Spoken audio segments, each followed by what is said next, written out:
من وين؟ من اليمن. سلام. أنا آسفة، I'm sorry من جد. أقول لك أنا آسفة، ما كان قصدي.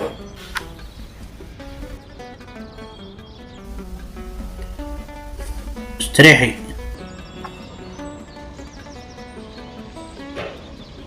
أوكي.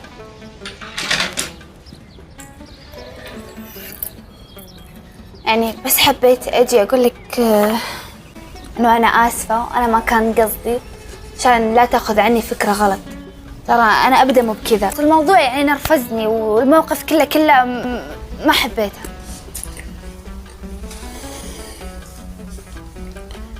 وش اسمك؟ جود. وانت شو اسمك؟ الزبير. من وين؟ من اليمن.